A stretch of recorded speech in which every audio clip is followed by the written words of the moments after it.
Baghdad की पुरकैफ गलियों में जहां शाम होते ही इत्र और कहवा की खुशबू फिजा में घुल जाती थी, वहां सल्तनत के सबसे बड़े वजीर की बेटी शहजादी ज़ोया की अक्लमंदी के चर्चे हर जुबान पर आम थे। क्योंकि ज़ोया न सिर्फ हुस्न का एक बेमिसाल नमूना थी, बल्कि उसकी जहानत और दानिशमंदी के किस्से दूर दराज के मुल्कों तक फैल चुके थे। और यही वजह थी कि सुल्तान ने अपनी बेटी के लिए एक अजीबो-गरीब शर्त रखी थी कि जो भी शख्स शहजादी से निकाह करने का ख्वाहिशमंद होगा, उसे सुल्तान के 3 सवालों के जवाब देने होंगे, और अगर वो नाकाम हुआ तो उसे अपनी जान से हाथ धोना पड़ेगा या फिर हमेशा के लिए बगदाद से ज़िला वतन कर दिया जाएगा। जिसके चलते कई शहजादे और अमीर सौदागर आए और अपनी किस्मत आजमा कर चले गए, मगर नाकामी उनका मुकद्दर बनी और शहर के दरवाजे पर नाकाम आशिकों की फहरिस्त लंबी होती गई, जिसने पूरे बगदाद में एक खौफ का माहौल पैदा कर दिया था।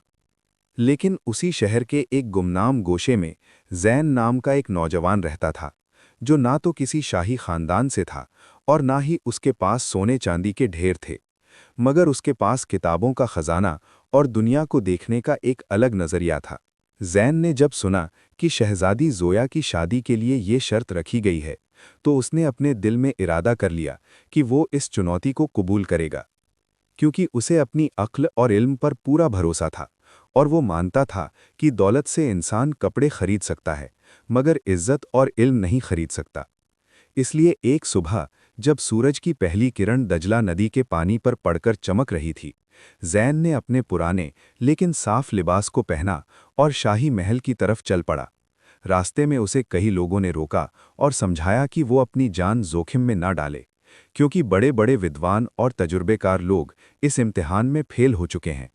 मगर ज़ैन के चेहरे पर एक पुरसुकून मुस्कुराहट थी और उसने लोगों की बातों को अनसुना करते हुए महल के बड़े फाटक पर दस्तक दी, जहां पहरेदारों ने उसे हिकारत की नज़र से देखा और पूछा कि ए मामूली इंसान, तू यहाँ क्या करने आया है? क्या तुझे अपनी ज़िंदगी प्यारी नहीं है? जिस पर ज़ैन ने बड़े अदब से जवाब दिया कि मैं सुल्तान के सवालों का जवाब देने आया हूँ और अपनी किस्मत का फैसला करने आया हूँ।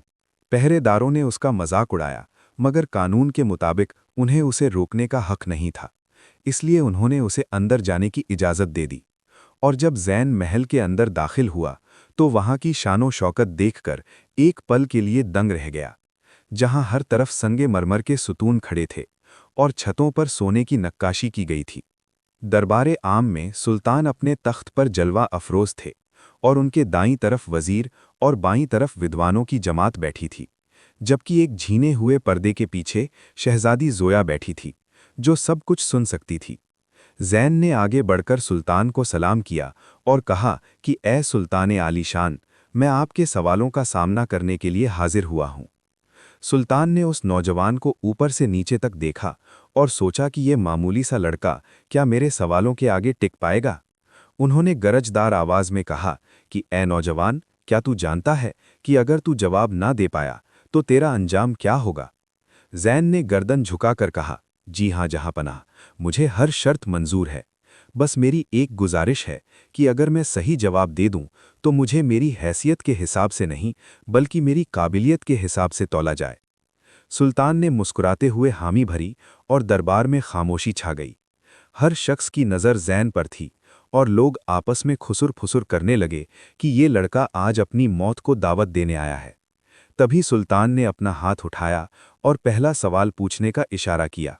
माहौल में इतनी खामोशी थी कि सुई गिरने की आवाज़ भी सुनाई दे सकती थी। सुल्तान ने अपनी भारी आवाज़ में पूछा कि बताओ वो कौन सी चीज़ है जो सुबह को 4 पैरों पर चलती है, दोपहर को 2 पैरों पर और शाम को 3 पैरों पर चलती है, और जब उसके पैर सबसे ज़्यादा होते हैं तब वो सबसे कमज़ोर होती है। ये सवाल सुनते ही दरबार में मौजूद तमाम वज़ीर और विद्वान सोच में पड़ गए, क्योंकि ये पहेली सदियों पुरानी लग रही थी, मगर इसका जवाब इतना सीधा नहीं था जितना दिख रहा था।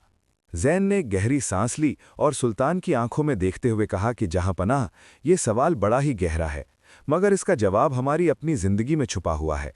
वो चीज़ इंसान है, क्योंकि बचपन में जब वो नया पैदा होता है तो वो अपने हाथ और घुटनों के बल चलता है, यानी 4 पैरों पर। जब वो जवान होता है तो वो अपने 2 पैरों पर खड़ा होकर चलता है, और जब वो बूढ़ा हो जाता है तो उसे सहारे के लिए एक लाठी की ज़रूरत पड़ती है, यानी 3 पैर, और जैसे जैसे उसके सहारे बढ़ते हैं वो कमज़ोर होता जाता है। ज़ैन का जवाब सुनते ही दरबार में सन्नाटा टूट गया और लोग हैरत से एक दूसरे को देखने लगे। सुल्तान के चेहरे पर भी एक हल्की सी मुस्कुराहट आई, क्योंकि ये जवाब बिल्कुल सही था। पर्दे के पीछे बैठी शहजादी ज़ोया ने भी सुकून की सांस ली, क्योंकि पहली बार किसी ने इतनी सरगोशी और इत्मीनान से जवाब दिया था। सुल्तान ने कहा कि तुम्हारा पहला जवाब सही है नौजवान, मगर अभी खुश होने की ज़रूरत नहीं है, क्योंकि अगले 2 सवाल इससे कहीं ज़्यादा मुश्किल होंगे। क्या तुम तैयार हो? ज़ैन ने अदब से सर झुकाया और कहा कि जी हाँ जहाँपना, मैं तैयार हूँ। तब सुल्तान ने दूसरा सवाल पूछा कि बताओ वो क्या चीज़ है जो इंसान को सबसे ज़्यादा अमीर बनाती है, मगर उसे देखा नहीं जा सकता। वो चोरी नहीं हो सकती, मगर बांटने से बढ़ती है, और अगर वो ना हो तो इंसान जिंदा होकर भी मुर्दा है।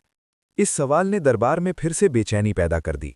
कुछ लोग सोचने लगे कि शायद ये खुशी है या मोहब्बत है या फिर हवा है, मगर ज़ैन ने थोड़ी देर सोचा और फिर कहा कि सुल्तान मोहतरम, दुनिया में दौलत आनी जानी है, मगर जो चीज़ इंसान को हकीकी अमीर बनाती है वो है इल्म, यानी ज्ञान, क्योंकि इसे ना कोई चोर चुरा सकता है, ना ही ये खर्च करने से ख़त्म होता है, बल्कि जितना बांटो उतना बढ़ता है, और जिसके पास इल्म नहीं वो जहालत के अंधेरे में है, गोया वो जिंदा होकर भी मुर्दा है। सुल्तान ने ये सुनकर अपनी दाढ़ी पर हाथ फेरा और उनकी आंखों में ज़ैन के लिए इज्जत बढ़ गई। उन्होंने सोचा नहीं था कि ये साधारण सा दिखने वाला लड़का इतनी गहरी बातें करेगा। वज़ीर आज़म, जो अब तक ज़ैन को मामूली समझ रहे थे, वो भी अब चौकन्ना हो गए थे, क्योंकि अगर ये लड़का तीसरे सवाल का जवाब भी दे देता तो सल्तनत के नियम के मुताबिक वो शहजादी का हाथ मांग सकता था, और एक मामूली आदमी का शाही खानदान में आना कई अमीर लोगों को गवारा नहीं था। इसलिए तीसरे सवाल से पहले वज़ीर ने सुल्तान के कान में कुछ कहा, जिसे सुनकर सुल्तान के माथे पर शिकन आ गई। लेकिन सुल्तान ने वज़ीर की बात सुनी और फिर ज़ैन की तरफ मुड़कर कहा कि तुमने 2 सवालों के जवाब देकर साबित कर दिया है कि तुम्हारा इल्म किताबी नहीं बल्कि तुम्हारी समझ गहरी है। लेकिन अब तीसरा सवाल वो है जिसका जवाब आज तक कोई नहीं दे पाया, और ये सवाल तुम्हारी जिंदगी और मौत का फैसला करेगा। सुल्तान ने थोड़ा रुककर कहा कि तीसरा सवाल ये है कि दुनिया में सबसे ताकतवर चीज़ क्या है जो पत्थर को तोड़ सकती है, लोहे को पिघला सकती है, मगर आंखों से दिखाई नहीं देती, और जिसे रोका नहीं जा सकता। ये सवाल सुनकर ज़ैन थोड़ा परेशान हुआ, क्योंकि ये पहले 2 सवालों से अलग था। ये किसी पहेली जैसा नहीं बल्कि फ़लसफ़े जैसा था। उसने अपनी आंखें बंद की और सोचा कि क्या वो हवा है? नहीं, हवा पत्थर नहीं तोड़ती। क्या वो वक्त है? हाँ, वक्त सब कुछ मिटा देता है, मगर क्या वक्त लोहे को पिघला सकता है? ज़ैन गहरे चिंतन में डूब गया और दरबार में वक्त गुजरता गया। लोगों को लगा कि अब ज़ैन हार मान लेगा। वज़ीर के चेहरे पर कुटिल मुस्कुराहट थी, और पर्दे के पीछे शहजादी ज़ोया दुआएं मांग रही थी कि काश ये नौजवान इस आखिरी पड़ाव को भी पार कर ले। ज़ैन ने अपनी आंखें खोली और एक अलग ही चमक के साथ कहा कि जहाँपनाह, इस दुनिया में कई ताकतें हैं, मगर सबसे ताकतवर चीज़ वक्त है, क्योंकि वक्त बड़े से बड़े पहाड़ को रेत बना देता है। वक्त लोहे को जंग लगाकर ख़त्म कर देता है, और वक्त ही है जो किसी के रोके नहीं रुकता, और ना ही ये आंखों से दिखाई देता है। हम सिर्फ इसका असर देख सकते हैं। मगर सुल्तान ने कहा कि तुम्हारा जवाब करीब है, लेकिन पूरा नहीं है, क्योंकि वक्त लोहे को पिघला नहीं सकता, वो उसे जंग लगाता है। मुझे वो चीज़ बताओ जो पिघला सके और दिखाई न दे। अब ज़ैन फिर से सोच में पड़ गया। ये वाकई मुश्किल था। उसने सोचा, आग लोहे को पिघलाती है, मगर आग दिखाई देती है।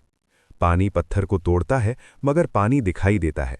आखिर वो क्या चीज़ है जो दिखाई न दे और इतनी ताकतवर हो? तभी ज़ैन के दिमाग में एक ख्याल आया, जो उसने अपने बुजुर्गों से सुना था।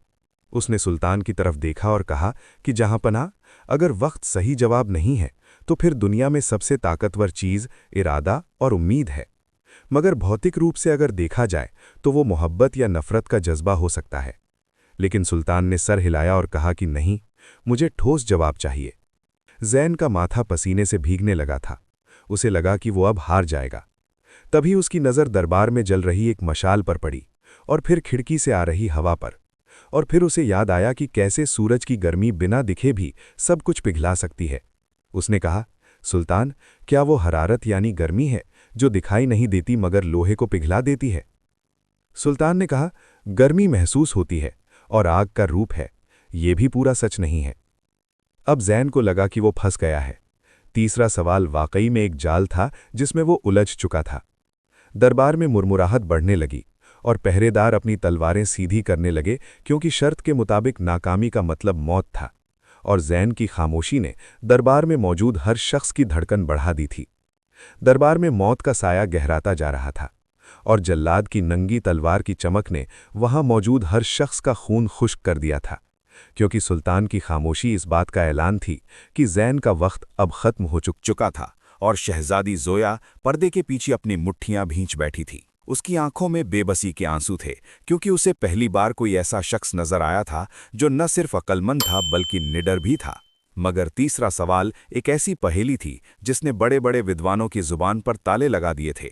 और जैन का माथा पसीने से तरबतर था। उसके दिमाग में हजार ख्यालात आ रहे थे, मगर कोई भी जवाब उस पहेली के पैमाने पर पूरा नहीं उतर रहा था कि तभी कुदरत को शायद उस नौजवान की जान बचानी मंजूर थी। महल की ऊंची खिड़कियों से शाम की तेज हवा का एक झोंका अंदर आया, जिसने दरबार में जल रही मशालों की लौ को इस कदर भड़काया कि वो बुझते बुझते बची। और उसी हवा ने शहजादी के पर्दे को भी जरा सा सरकाया, जिससे जैन की नज़र एक पल के लिए शहजादी की उम्मीद भरी आंखों से मिली। मगर जैन का ध्यान उस हवा पर अटक गया जिसने लोहे के भारी पर्दे को भी हिला दिया था और आग को जिंदा रखा था। अचानक उसके जहन में एक बिजली सी कौंधी और उसके चेहरे पर जो घबराहट थी वो यकायक एक पुरएतमाद मुस्कुराहट में बदल गई।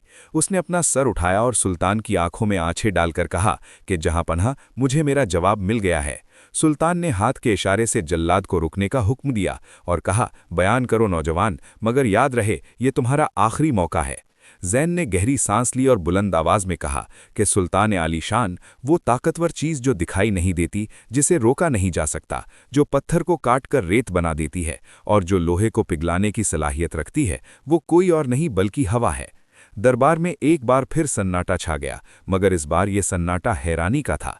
सुल्तान ने भवें सिकोड़कर पूछा, हवा पत्थर को काट सकती है ये तो मान लिया, मगर हवा लोहे को कैसे पिघला सकती है? लोहा तो आग से पिघलता है। जैन ने अदब से जवाब दिया, बेशक जहांपनाह, लोहा आग से पिघलता है, मगर आग को जिंदा रखने वाली और उसे वो शिद्दत देने वाली जो लोहे को पानी बना दे, वो सिर्फ हवा है। अगर लोहार की भट्टी में धोखनी से हवा न दी जाए तो आग कभी इतनी गर्म नहीं हो सकती कि लोहा पिघल सके। इसलिए आग तो महज एक जरिया है, असल ताकत हवा की है, जो अदृश्य होकर भी सबसे ज्यादा असरदार है। जैन का ये तर्क इतना मजबूत और फलसफाना था कि सुल्तान अपनी जगह से खड़े हो गए और उन्होंने मुस्कुराते हुए कहा, सुभान अल्लाह, तुमने न सिर्फ जवाब दिया बल्कि अपनी अकलमंदी का लोहा भी मनवा लिया। पूरे दरबार में तालियों की गड़गड़ाहट गूंज उठी और पर्दे के पीछे शहजादी जोया का चेहरा खुशी से खिल उठा, क्योंकि जैन ने वो कर दिखाया था जो नामुमकिन लग रहा था। सुल्तान ने ऐलान किया कि क्योंकि इस नौजवान ने तीनों सवालों के सही जवाब दिए हैं, इसलिए हमारे वादे के मुताबिक। लेकिन सुल्तान अपनी बात पूरी कर पाते उससे पहले ही वजीर आम, जो अब तक जहर का घूंट पीकर खामोश बैठा था, अपनी जगह से खड़ा हो गया और मक्कारी भरी आवाज में बोला, माफ़ी चाहता हूँ सुल्तान आलम, मगर जल्दबाजी में फैसला लेना सल्तनत की शान के खिलाफ होगा। सुल्तान ने वजीर की तरफ देखा और पूछा, वजीर, इसमें क्या जल्दबाजी है? शर्त साफ थी और इसने जीत ली है। वजीर ने अपनी सफ़ेद दाढ़ी पर हाथ फेरते हुए एक कुटिल मुस्कान के साथ कहा, बेशक इसने जुबानी जंग जीत ली है, मगर शहजादी जोया सल्तनत का मुस्तकबिल है और उनका शौहर सिर्फ अक्लमंद ही नहीं बल्कि बहादुर भी होना चाहिए। बातों के शेर तो बहुत होते हैं, मगर क्या ये नौजवान अमल के मैदान में भी इतना ही दिलेर है?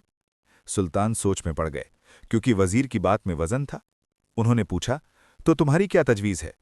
वजीर ने जैन की तरफ एक चुनौती भरी नज़र डाली और कहा, मेरी तजवीज़ ये है कि इस नौजवान को एक आखिरी इम्तिहान से गुजरना होगा। अगर ये वाकई शहजादी के लायक है तो इसे मौत की वादी यानी वैली ऑफ डेथ में स्थित पुराने खंडहारों से जादुई आईना ढूंढ कर लाना होगा, जो इंसान की असलियत दिखा सकता है। वो आईना आज तक कोई हासिल नहीं कर पाया है। जैन जानता था कि वजीर उसे जानबूझकर मौत के मुंह में धकेल रहा है, क्योंकि मौत की वादी के बारे में मशहूर था कि वहां जिन्नात और जादूगरों का पहरा है और वहां जाने वाला कभी वापस नहीं आता। मगर जैन के पास अब पीछे हटने का कोई रास्ता नहीं था। उसने सुल्तान के सामने सर झुकाया और कहा कि जहांपनाह, मुझे मंजूर है जहांपनाह। अगर शहजादी को पाने की कीमत अपनी जान को जोखिम में डालना है तो मैं ये सौदा करने के लिए तैयार हूं।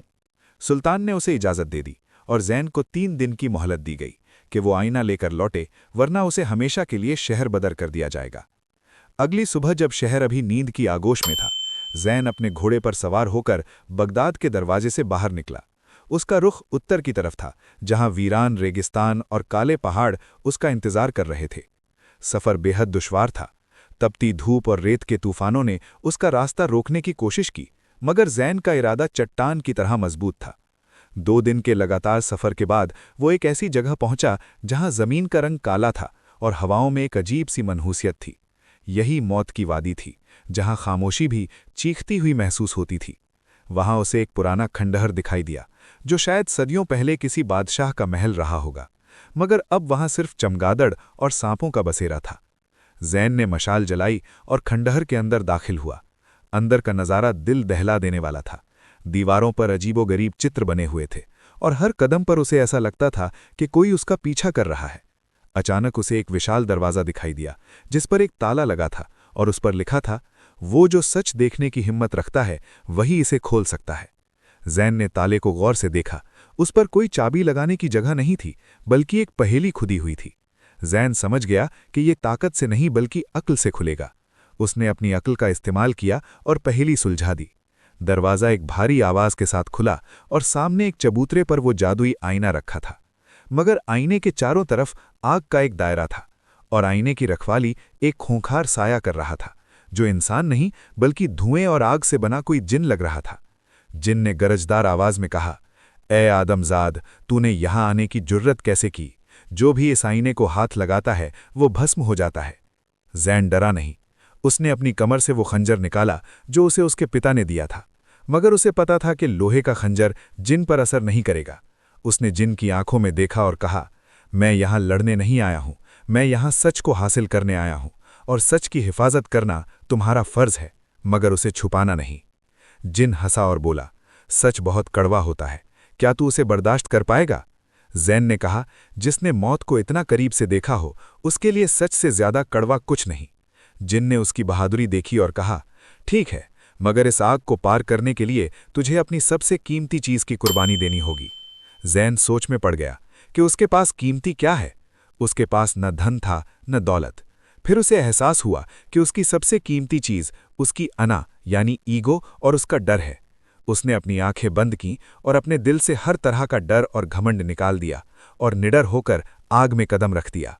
हैरानी की बात यह थी, वो आग उसे जला नहीं रही थी, बल्कि वो फूलों की तरह ठंडी हो गई थी, क्योंकि वो आग सिर्फ उनके लिए थी जिनके दिल में खौफ होता है।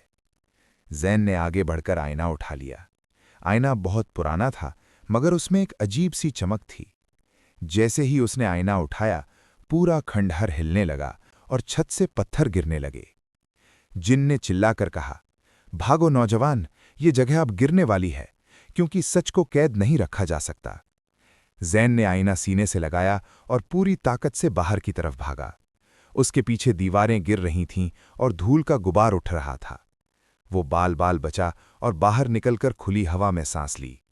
मगर उसकी मुश्किलें अभी खत्म नहीं हुई थीं, क्योंकि जब वो बगदाद वापस जाने के लिए मुड़ा तो उसने देखा कि वजीर के भेजे हुए कुछ नकाबपोश भाड़े के कातिल उसका रास्ता रोके खड़े थे, जो उसे जिंदा वापस नहीं जाने देना चाहते थे।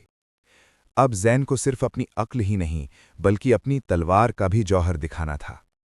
रेगिस्तान की तपती रेत पर एक और जंग छिड़ने वाली थी और सूरज ढल रहा था, जो इस बात का संकेत था कि उसकी मोहलत का वक्त भी अब रेत की तरह फिसलता जा रहा था।